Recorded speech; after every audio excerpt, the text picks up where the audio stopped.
Most families aren't choosing between luxury care and no care. They're stuck in the middle with no real options. My hot take this week, Medicare is not your golden buzzer. If I got a penny for every time I had a patient or a family tell me that they were fine because they have Medicare, I think I might make a lot more money. The forgotten middle is wildly misrepresented in elder care. Medicare only covers 80% of your healthcare bills, and the other 20% you either opt into a secondary or supplementary insurance to cover that, or you pay out of pocket. And what are the options? Well, that depends on your income. Below the poverty line, usually eligible for state-level Medicaid. I say usually because it depends on your state what that income eligibility is. And the alternative is a supplementary insurance plan that you pay an additional monthly premium for, so 2 premiums a month.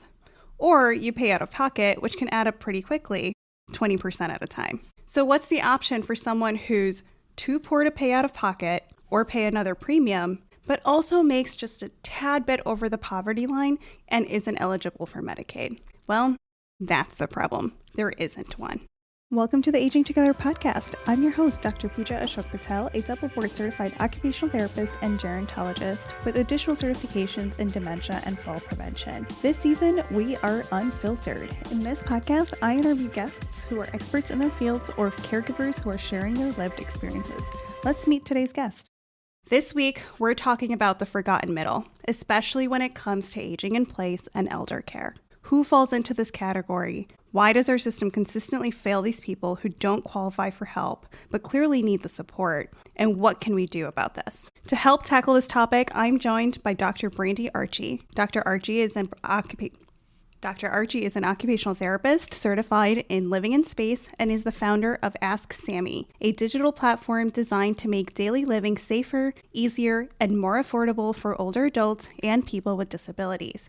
With over 17 years of experience in home health and elder-focused care, Dr. Archie built Ask Sammy to bridge the gap between clinical guidance and real-world solutions by combining AI-powered recommendations, adaptive equipment, and virtual OT support. Her work is grounded in the belief that accessibility should be a right, not a privilege. Dr. Brandy, thank you so much for joining me today. Thanks for having me. You teed up this conversation so well because it clearly defines it for everybody. I don't think there's anybody who's listening right now who can't be like, oh yeah, that's me or somebody I know. So thank you. Yeah, when I thought of this topic, because I was just getting so frustrated with all of these people in the middle who are like, what do I do? And then I was thinking about it and I was like, I know just the right person who can probably talk about this. So what's your hot take on this topic? So my hot take is that not only is everything that you said in your hot take true, but also most of the innovation that is occurring right now, those people who are starting that don't even recognize what the forgotten middle is. And so even though there's lots of digital health startups and lots of new things coming out, and everybody talks about how healthcare is broken and that there's all these innovations to try to fix it, I have found that in this world, especially in the tech space, these companies are not seeing the forgotten middle either.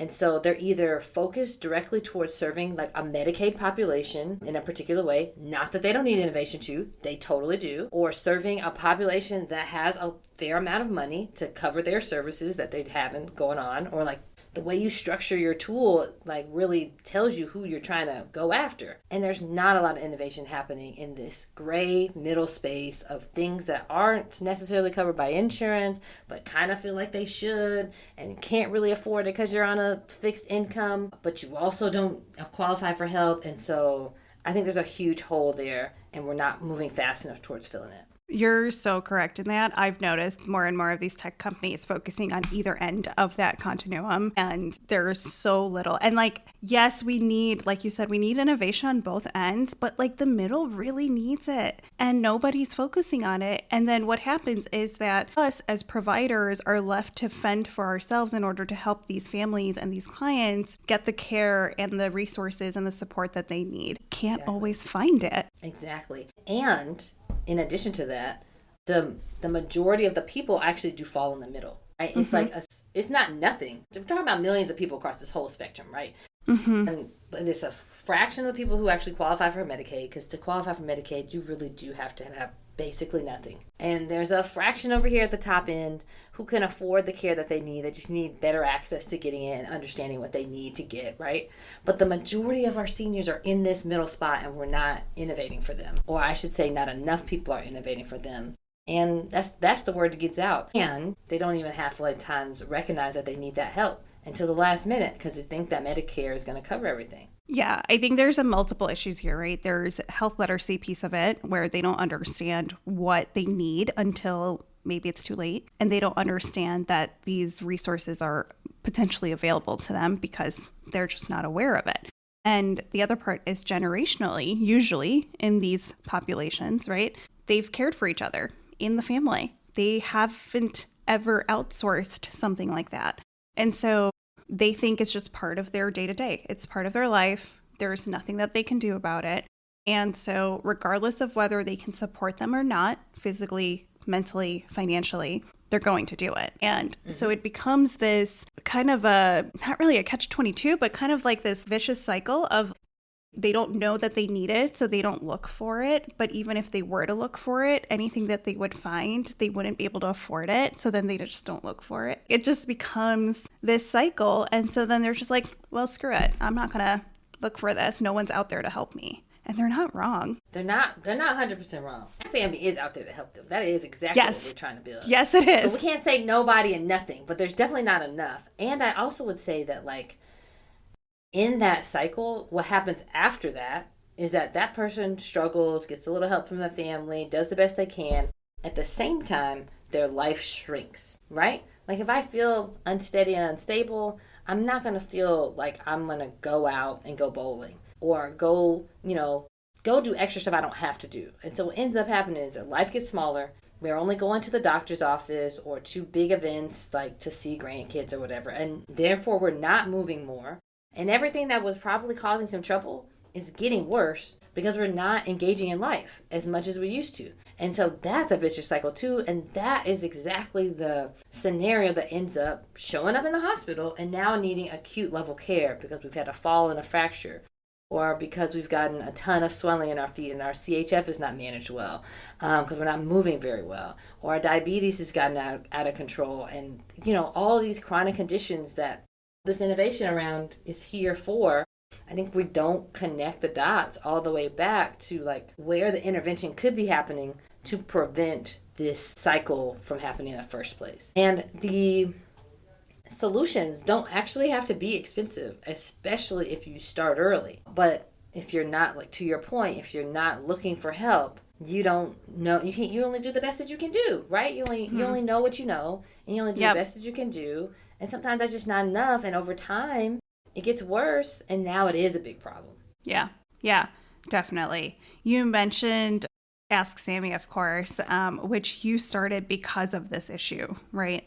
With a lot of difficulty with families being able to access the care that they need. And then for us as providers being able to find them the care and support that could be available to them. I know right now in my work, a lot of times what I'm doing is I'm probably doing a Google search just like they would be, but I just know what to search for and can maybe do it a little faster. But even then, I'm going between a bunch of different resources. I'm looking at different agencies, different organizations, pulling different pieces of resources, and then compiling all that and saying, here. And it's a process and it is hard, but then now I've added all of this extra work to their plate and said, hey, here's a list of 10 or 15 things that might be able to better support you. You're going to have to go through this and figure out maybe talk to every single one of them and figure out what they can each offer you. Yes, we have also the next phase of support with care managers and things like that, where they can do that work for you too. They charge by the 15-minute increment like a lawyer. So again, the people who can afford that, great. But the people who can't they have even more work on their plate to try and sift through all of this information to find out what might actually work for their families. Or they're sitting there making call after call, waiting to talk to somebody on the phone, and they're spending an entire day just on the phone trying to figure out what could potentially help them. Yeah. So what did you do? Or I guess tell us a little bit about how you've tried to and continue to try to meet that gap through Ask Sammy. Got it. Okay, so in my work as an occupational therapist, I was doing the exact same thing as you, Pooja, and that is spending time essentially outside of my typical work time because it wasn't really my job, but you can't unsee a problem. I can't unsee a problem. Let's say that. And you know that there's something out there, but you just don't have your finger on it. So you go looking and then you try to give them what they need. And that took a lot of time from me. And it also, every way I tried to make it easier was just not sufficient enough. Like I tried making these handouts that had links on them or pictures or addresses to the places close by that had the stuff that I was recommending. And as soon as I printed that thing out, it was obsolete, right?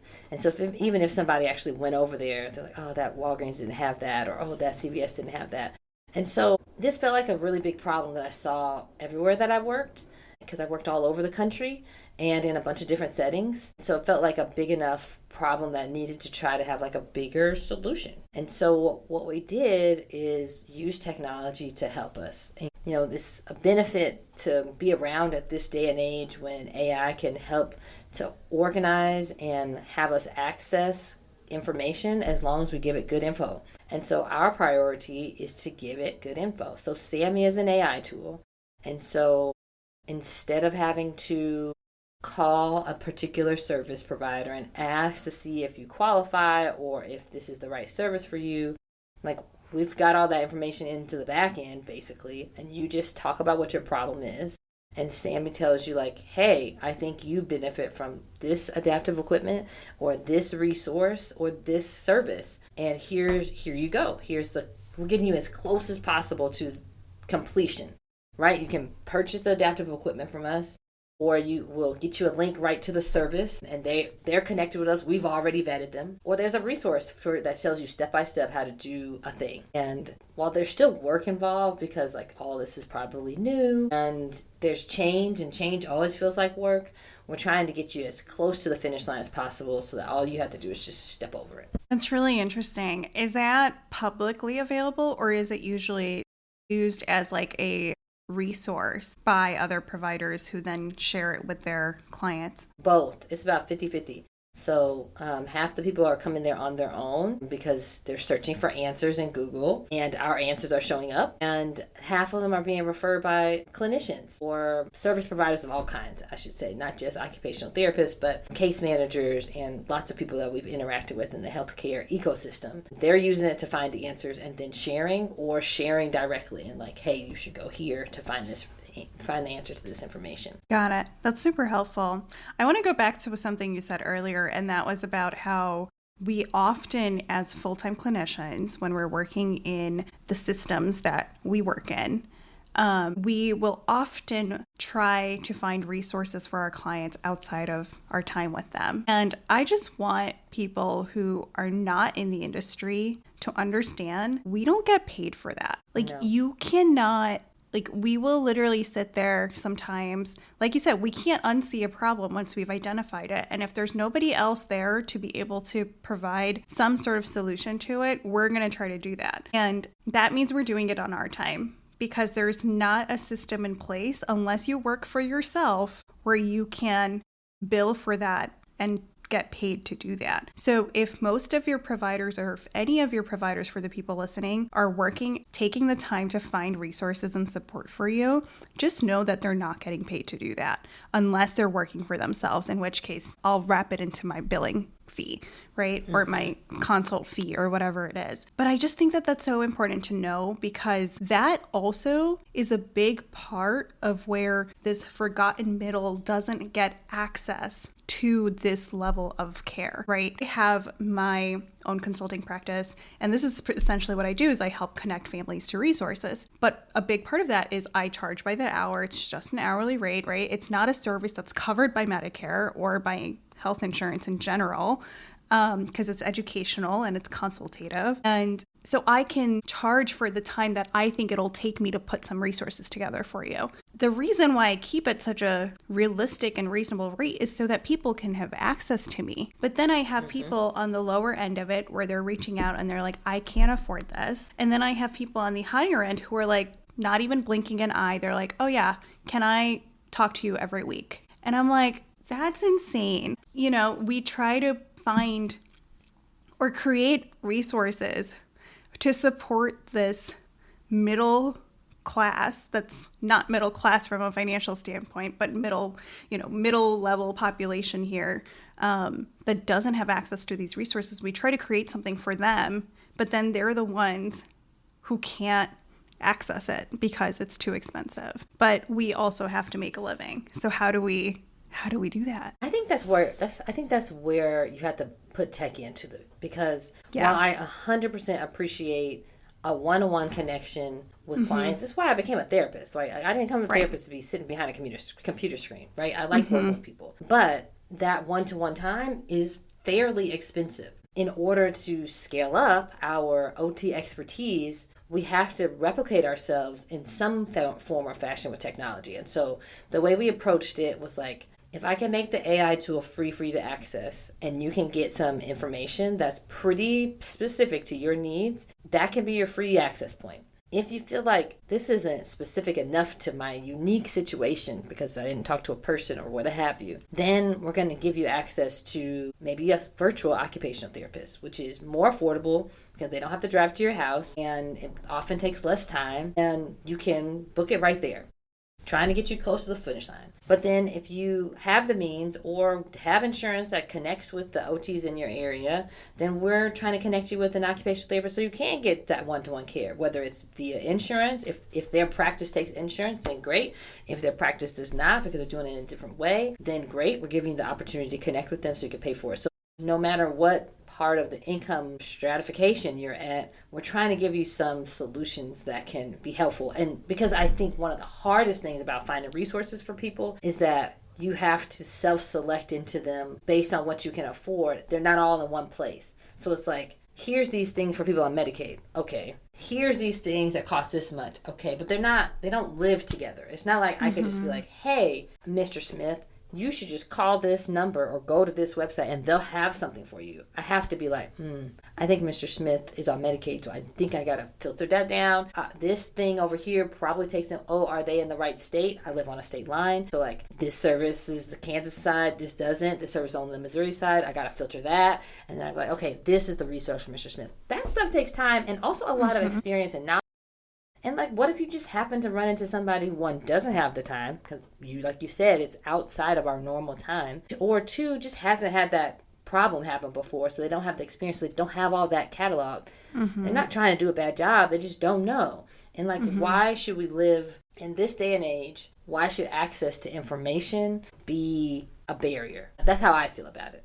I think we should be able to access the information. If you want more help and hand-holding and more guidance, you need to be able to cover that service in some way. But at least getting good information, you should be able to get good information that you can trust pretty easily. And so that's what our goal is to try to make it so that we can democratize access to good clinical information, so you at least are not left with nothing and just struggling. Because the number of people I have seen who've been struggling for years, maybe doing a thing a certain kind of way or not doing a thing, and I walk in and I'll be like, oh, you actually could do this XYZ thing and that will solve this problem. And they'll be like, what? I wish I would have known about that a year ago. And I'm like, I'm sorry, it shouldn't have to take me showing up for you to know that, because I'm not the beholder of all information. It's just you didn't know what to look for, so you didn't know how to go find it, even though it did live out there in the world. And like, that is a travesty to me. We should be able to clean that part up at least. Well, and that's exactly what I'm talking about when I talk about like literacy in general, right? Like health literacy. Because if you don't know that you need to know something, then you don't know what you're looking for and you don't know where to look for it. And with how much information is available on the internet, you just, especially now, we just don't know what's real and what's not, first of all. And second of all, we don't know what is rooted in true clinical reasoning and sound judgment versus something that a machine put together, right? And so I think there's even more importance now than ever to make sure that the tech we're building is fully supported and trained by clinical professionals and providers, right? So that there's accuracy to that. And then there's an experience component of it that ties into it, just like you said, right? I can tell you after almost a decade of working in a hospital that some equipment is covered by insurance, some isn't. Some is covered by Medicare, some is covered by Medicaid. They don't often overlap. Some is covered by commercial commercial payers, some is not. And like you said, it differs from state to state. And the biggest part of that is that it can change at any time. And so yeah. And if you don't know where to look it up, or if you don't have access to, right, like in all the hospitals I've worked at, I've always had the social work or the case management team that's looking up coverage data, right? And they're trying to figure out, okay, hey, the OT recommended this equipment, the PT recommended this equipment, let's check their insurance, let's see what's covered, what's not covered, and then we get to hear back from them.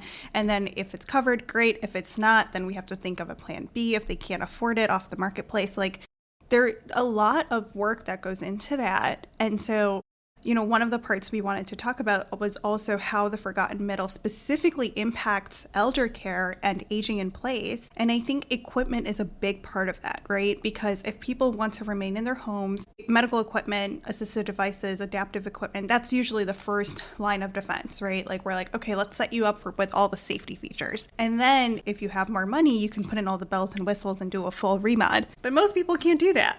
Right? And so what do you see as the biggest impact to that within this forgotten middle? I think it's the knowledge piece, to be honest with you. I think you and I know that we want to set them up with the right equipment, and that can cut a lot of the problems. But I think most people don't realize that. Yeah. And they think, like, I want to stay living here, and I can't step over this tub, so this tub should be turned into a shower. That's logical. You see those ads. I know I see these ads on the TV all the time, right? And so a solution is remodel this bathroom. However, there are multiple barriers. Number one, if you don't own your home, you can't do it, right? Even if you do have money, you can't do it if you don't own your home. If you do own your home, you have to have enough money and time to do it. So if you are just coming home from the hospital after some major life change, you're not going to get a bathroom remodel done before you get home, likely, right? And so you still need a solution in the interim. And then thirdly, I think it's like, who's trusted? Who do you call? Do you know that you should probably find a certified aging in place professional and to do your bathroom remodel, because the details do actually matter? Do you know that? Probably not. And so you just find like whatever contractor you see on TV who usually charges the most money possible, and you do the best you can. And that's the pathway, even though a completely different pathway would be, I'm recognizing challenges, or I want to prevent challenges that might happen to me in the future, and therefore I'm going to get an expert on my case and find an occupational therapist, because all of us are qualified to do that, because that's what we do as occupational therapists. But do people know that? That's a challenge too, right? Like, it's part of what we're trying to do is like bring more volume and voice to the profession so that people know that you can find one in your community who could help you plan this out, so that we could figure out what the next best pathway is going to be for you. Whatever way you engage with an OT, wherever you find them at, this is still like super valuable to find an OT and have them help you figure out what should be done next. Because when we actually get to plan something, then we can save money, we save time, and we actually get what we need in a way that's like coordinated and thoughtful about your particular daily activities, because everybody's life looks different. So I think that's the biggest challenge point, the biggest impact for people in that middle spot is the access to the information to know, like, let's choose pathway B instead of pathway A, because it gives you more options. Yeah. And I think you mentioned, like, the big part there is knowing that we exist, right? I always say this, yes, a lot more people know what OT is today than they did when I first went into OT school over a decade ago, right? But that being said, people still don't know what OT does unless they've had some sort of experience with it in some capacity, right? And a lot of times it's because, like, so-and-so had their kid in OT, or so-and-so saw OT after their hand surgery. And so they've had these very specific encounters with OT that they don't know the full breadth of the work that we do. And so they don't know to look for us. And then when you talk about finding certified aging in place specialists and home modification specialists, it's so hard because a lot of these contractors also have some of these certifications, right? And so then it's like, okay, cool. They can probably help you figure out safety needs and things like that. But are they going to be tailored to your needs? You have a right hemiplegic arm because you had a stroke, but your partner, your spouse, has a left armed effect, and how are we going to plan this to be able to support both of you in the long term, right? That's the difference in having, I get into this little rant too, and we have another session coming up on how home modifications aren't a weekend project, like you said. But, you start getting up these ADA universally designed products that are not actually designed for anyone specifically. And so then it doesn't work for anybody. And so what do you do about that is plan ahead and get the right people in your circle and see how they can help you minimize your cost and maximize your safety. Because the thing that's the worst to me, like the lack of access to information, is a travesty. However, the worst thing is that you figure out a way to gin up the money and you buy some stuff and it don't work for you.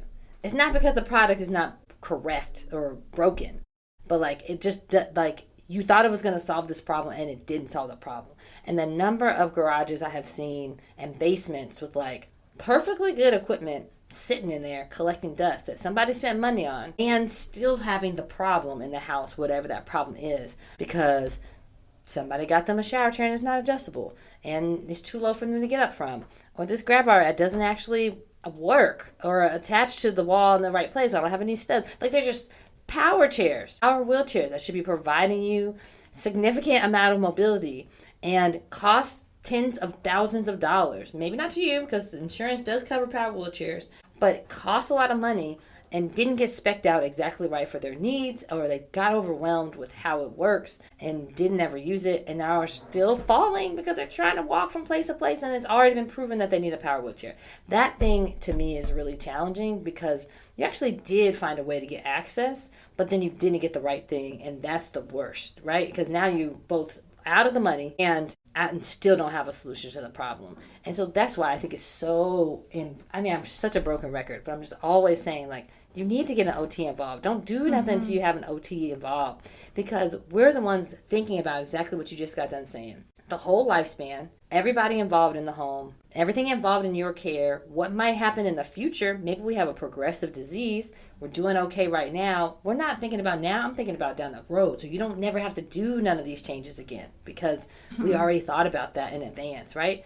And you can't work out every problem in advance because you don't know everything. But if we can deal with 80 to 90% of it just off of experience as a clinician and having that brain power to be able to apply what we learn as clinicians and to your life specifically, it's just such a lifesaver. And when you only have so many resources to work with, we should use them really wisely. I agree. I couldn't have said that better. I think, yeah.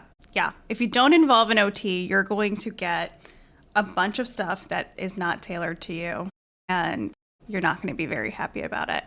I always, when I get asked to do a home safety assessment or just general recommendations for aging in place or home safety, my first very morbid question is do you plan to die in this house? Because I think people just don't think about it that way. They're just oh yeah, I just want to make it safer right now. But they're 50 something years old or 60 something years old. And then I'm is this your forever home? Do you plan on dying here? Because if that's the case, you don't know when you're going to die unless you have some terminal illness or you're on hospice or there's a specific time frame that we're looking at.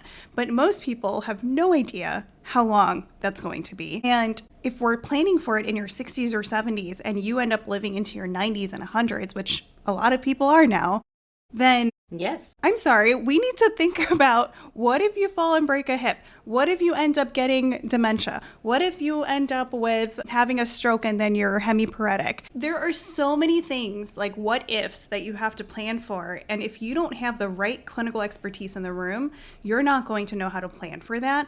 And that is why you have to have everyone in the team, especially if budget is tight and you don't want to spend your money in the wrong spot. Totally. And I'm sure that probably sounds very overwhelming and paralyzing, and it is, right? Mm-hmm. But also there's a whole profession set up to help you deal with that, and right. Starting with the plan makes all the difference. Even to the point of maybe this is not my forever home and I want to move. Great. Let's talk about what you should look for in the next place that you live in, because then maybe you don't got to do hardly any changes at all because you've self-selected into a more accessible home that you can age in place in well, right? My house, when we first pulled up to it, when we were looking for a new home, I was like, oh yeah, this is definitely, we could die in this house. I literally said that. And my husband was like, what? I'm like, oh, there's only one step to get in here. There's a bedroom on the first floor. Somebody already put grab bars in the shower. This is great. Like, we don't have to spend hardly no money to change this if we were in a wheelchair. I mean, yeah. But it still looks beautiful, and it's still a nice house, and it doesn't look like it's made for somebody who's trying to live in a hospital. Yeah. But there's these key things that, as an experienced person, I'm looking for, and I know that, like, even though it's not technically wheelchair accessible home, it wouldn't take much to get it there. And we could do it very quickly. And so that's okay too, because then you know, right? Like, you know, like, if this thing happens, I have a plan.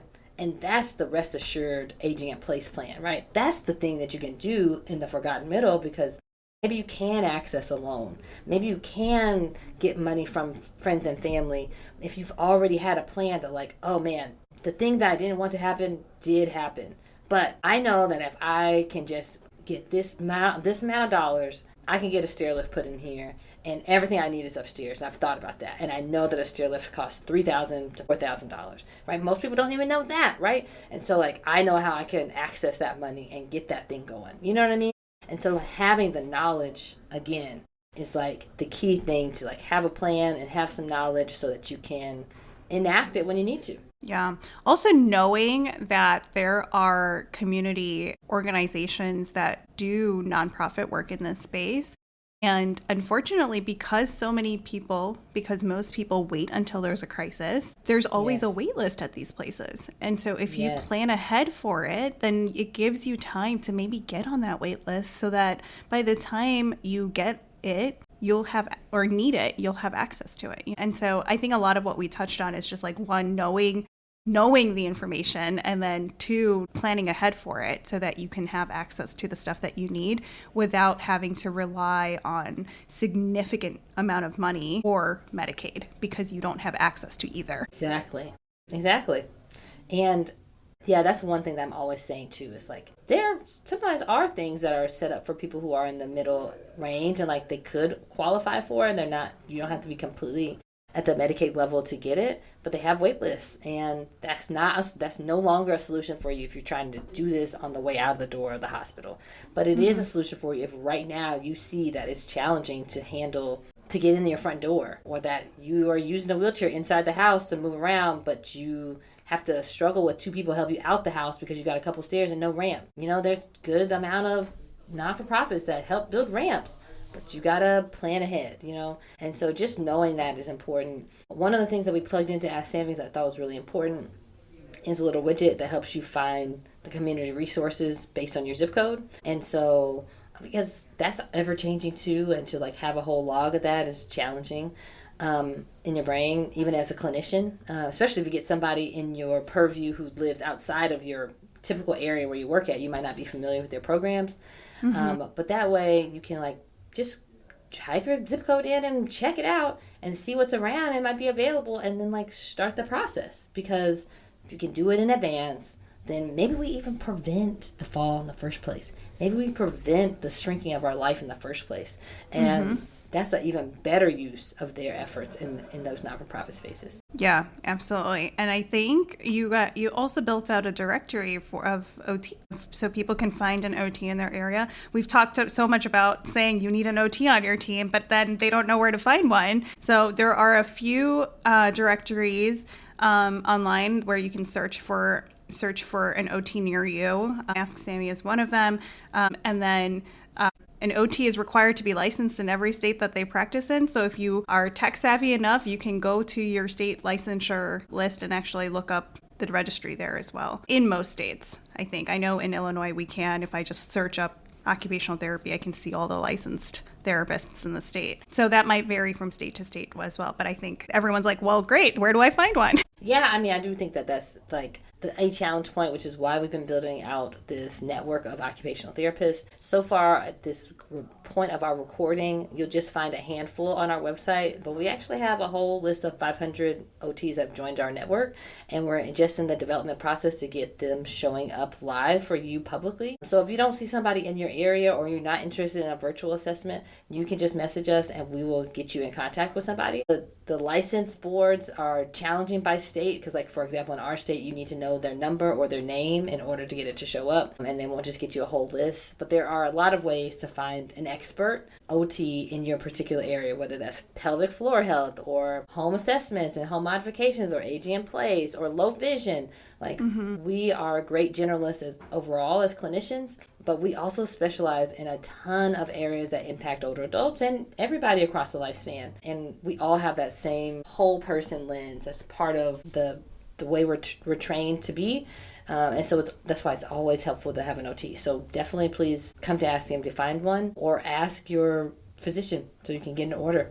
And that's one way to do it too. So there's lots of ways to access us. The most important part is that you now know that you should be using an OT to help solve your problems. Yes, definitely. And that is the whole purpose. That's not true. That's not the whole purpose, but that is a big purpose of this podcast in general, is to inform the general public about what you have access to and who you should have on your team as you're navigating aging and care and just trying to live a meaningful life. Brandy, as we wrap up, is there anything you want the audience to take away from this? I think the biggest thing I'm just going to reiterate that I would want everybody to take away from is that you have access to information, and that's clear and qualified, and you should tap into it sooner rather than later.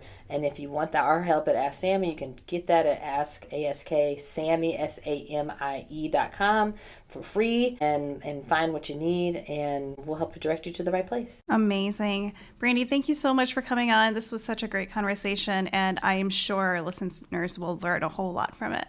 Thanks for having me. It was fun.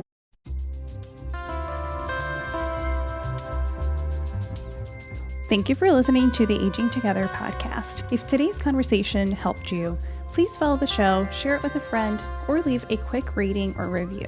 Your support keeps this podcast free, ad light, and growing. Until next time, let's keep learning and aging together. Take care.